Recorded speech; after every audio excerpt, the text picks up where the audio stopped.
Thank you so much for the beautiful introductions, and I would like to extend this opportunity as well to basically thank the Birnstiel Foundations, but also the AMP and all the selection committee, and of course all of you for being here to listen to me give my, talk about my PhD work.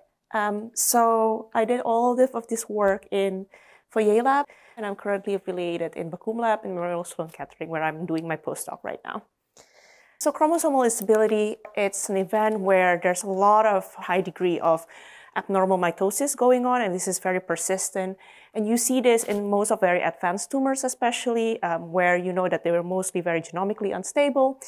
And as we have now come to appreciate chromosomal instability, they generate a secondary structure that is known as micronuclei. And this micronuclei is a mini nuclei that sits next to the usually primary nuclei. And they are very prone to rupture because their nuclear membranes are not as intact as in the primary nuclei. And the rupture of this generates cytosolic DNA. And recently, in the last couple of years, we have appreciated that there's this protein called cGAS that localized to it. cGAS originally was discovered as an antiviral protein, but now we also learned that they can localize to genomic DNA that is basically being generated through this event. The localizations of cGAS generate secondary messenger known as cGAM, which then binds to STING. And STING is sort of like the master for a lot of different inflammations pathways. And basically you activate a bunch of inflammatory signaling. And this, of course, has consequences where we believe that all these inflammations causes immune surveillance. cGAS and STING are usually supposed to be, tumor suppressive, but then what we found, or what has been discovered in this paper, is that cGAS and STING are rarely mutated or silenced in primary tumors, but also in metastatic tumor. And we think that one of the reasons is, of course, it is because they promote metastasis, as have been shown before in a Nature paper from my current lab, from the Bakum lab. But we also don't really know what is the other functions aside from the metastasis. So the first questions that we ask in here is that what is the role of cGAS-STING signaling in the primary tumor? This is where my PhD work comes. So we found that in chromosomally unstable tumors, cGAS and STING are actually important to maintain the survival of these primary tumors that are undergoing the stress that comes from the chromosomal instability. So in order to test this, we induce chromosomal instability in already cancer cells on the triple-negative breast cancer cells, BT549, and increase the level of chromosomal instability by blocking a component of a mitotic checkpoint. So that's important to maintain the integrity of the mitosis. And by adding this drug called reversing, which is the inhibitor of one of the components, which is MPS1, we could increase the level of the mis-segregations and create more of conditions of abnormal mitosis. And we found that if you treat the cells and compare them to the wild type, if you knock out cGAS, if you knock out STING, or if you knock out cGAS and STING, they survive less or they proliferate less, because then we see that they basically have less in comparisons to the wild type. Most excitingly as well, we could see this not just in vitro, but also in vivo using two different models of chromosomal instability. So not just by using reversing or as a drug, but we also adapted a model which is using low SYN and high SYN model. And this is by modulating the kinesin, which is an important players in microtubule formations. So if you overexpress the KIF2C, you actually lower the level of SYN, and if you basically overexpress the DN, the dominant negative version of actually the KIF2C, you can obtain a high level of SYN. And here I'm showing you the tumor growth of different genotypes, so wild type, cGAS, and STING knockout. And you could see that the DN-MCAG for cGAS knockout and the STING knockout, they grow slower in comparison to the wild type, while in the SYN-low conditions, this is not affected and they grow at a similar rate. As I've mentioned before, because the activations of cGAS-STING triggers multiple different inflammation signaling, we also discovered that chromosomal instability can do that because it triggers the productions of micronuclei. And there are multiple different signaling pathways that are being activated. There's interferon alpha pathways. There's also like the IL-6 JAK-STAT3 signaling TNF alpha. And there are different consequences, but the one that I'm focusing on today is mostly on the IL-6 JAK-STAT signaling. What we have done in here is that we kind of meticulously go down through the pathway, so we know that cGAS gets activated and STING gets activated, and we look at into two different pathways, which is the STAT1 and the STAT3. STAT1 is a key player in the interferon signaling, so mostly interferon alpha and interferon gamma. We also do it on STAT3, which we know is mediated by the cytokines IL-6. And what we saw is that knocking out STAT1 doesn't really change a lot. It might even help the cells to grow better under the conditions where we increase the level of SYN using the reversing, that drug. And then what is really surprising is that if you have a cGAS knockout situations, you knock out STAT1, you actually restore a little bit of their viability, almost like, I think, to the full level. But if you knock out STAT3, you actually see similar effect as what you saw if you knock out cGAS. And then you also see this in the double knockout. We also look into the NF-kappa-B pathway. So we have two components, which is REL-A and REL-B. REL-A is a key player in the canonical NF-kappa-B signaling, while REL-B is the key player on the non-canonical NF-kappa-B signaling. In agreement to what has been described before by the literature from 2018 of Nature paper from Bakum et al., we saw that the player that are playing a big role actually in chromosomal instability triggered inflammations is not actually REL-A, but we see more REL-B that affects the survival of these cells. One thing that we found also is that we look into the cytokines using RNA sequencing on cells that have high level of SYN and low level of SYN. And we saw that one of the key upregulated cytokines is IL-6 and CXCL8. And these two cytokines are cGAS dependent. Their upregulations upon SYN are cGAS mediated.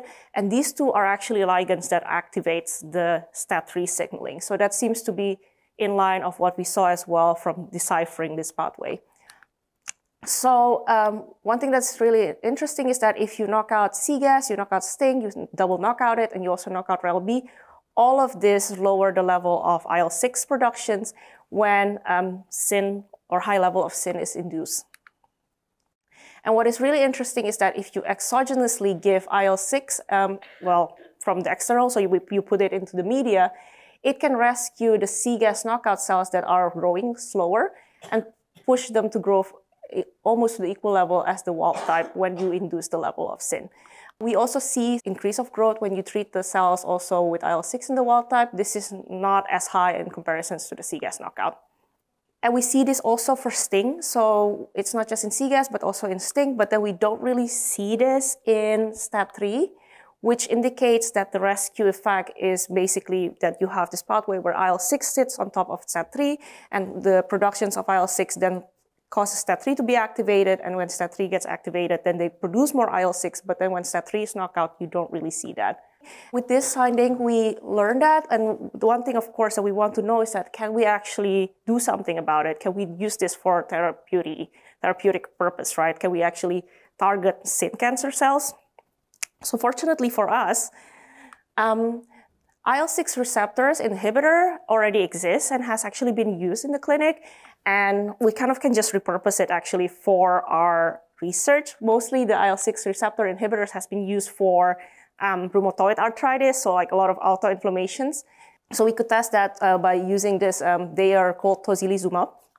And what is really interesting is that if you have, this is SYN low and this is SYN high, the SYN low cells don't really care across the different concentrations of tocilizumab, but the SYN high cell seems to be more sensitive to the increasing treatment of tocilizumab, meaning that they're more reliant on IL-6 signaling when they have a high level of SYN.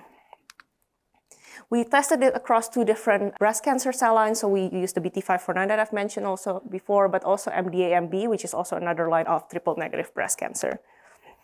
But we also see this in mouse triple-negative breast cancer 41.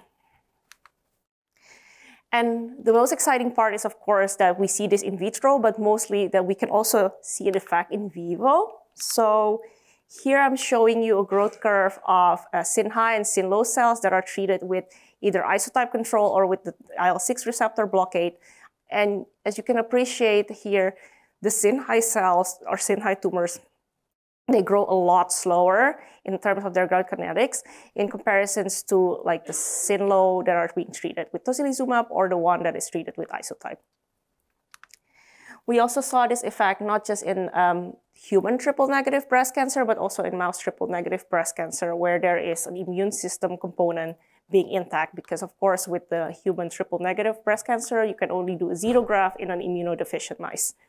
And if we kind of extrapolate our finding towards a TCGA database. We also could stratify TCGA tumors, primary tumors, based on the level of their aneuploidy as a hallmark of like chromosomal instability. So aneuploid high cells, aneuploid low cells, and you can like stratify these tumors based on whether they're interferon driven, whether they're IL-6 driven, or they're like immune cold, so they don't have any inflammation signaling. And what you can appreciate in here is that this is a survival of the patients who these tumors are taken from. You could see that in the SYN high or aneuploid high, the one that is being treated, that is IL-6 driven, they are the most aggressive tumors. Whereas in the aneuploid low cohort, the one that's the most aggressive is actually the immune cold, I would say, in comparison to the one that is in the SYN high cohort.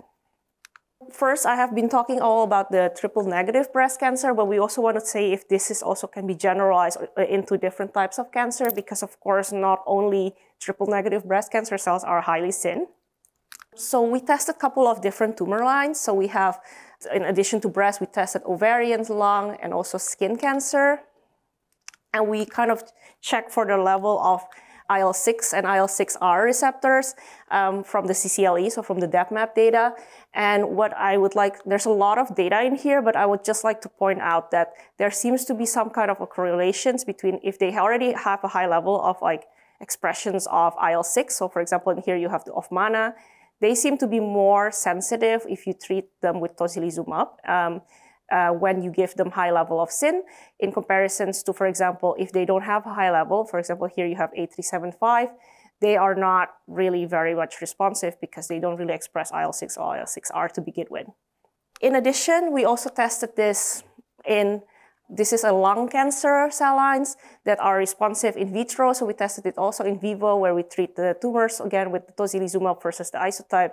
And again, the same trend as what you saw in the human triple negative breast cancer, the human lung cancer also, when you treat the SYN high one, the DNMCAC, they grow slower when being treated with tocilizumab. So what I would like to point out in here to conclude a little bit of the talk is that cGAS is driven by the chromosomal instability because there's productions of micronuclei. When it ruptures, it produces a lot of cytosolic DNA. And the activations of cGAS then produces cGAM and it causes STING to be activated. And there's different pathways that are being activated. So it can either activate type 1 interferon signaling through STAT1. And this has a consequences that it actually promotes more apoptosis, it promotes more immune surveillance. Whereas in the STAT3 one, you get IL-6 productions, and these IL-6 productions basically activate STAT3, drives an autocrine paraloop kind of like situations, promotes more IL-6 productions, activate more STAT3, and then this promotes survival and growth, especially in the context of chromosomal instability. The most exciting thing about this is that the fact that what Anna already has pointed out, that lots of the treatment for cancer are mostly actually genotoxic. So for example, treatment with cisplatin, with doxorubicin, or with Taxol, they induce degree of chromosomal instability. And what you could do in here is that you could repurpose this and combine this with IL-6R blockade to actually selectively kill tumors. And there are already a couple of evidences that are already being published in the literature where people do either cisplatin with tocilizumab, or Taxol with tocilizumab, doxorubicin with tocilizumab, and it has shown a pretty impressive, at least in vivo data, where I think then this could be an avenue for treating patients that has high level of SYN or are undergoing chemotherapeutics. So I think that's to conclude my talk. Actually, I would like to thank my supervisor, Floris Foijer, but also two other supervisors that I have during my PhD, Marcel van Veug and Marco de Bruin, and everybody in the lab. And I would also like to acknowledge the new lab that I am in, who is also currently working with cGAS-STING. I'm very happy to be able to continue my work in this very exciting and interesting field. Thank you very much.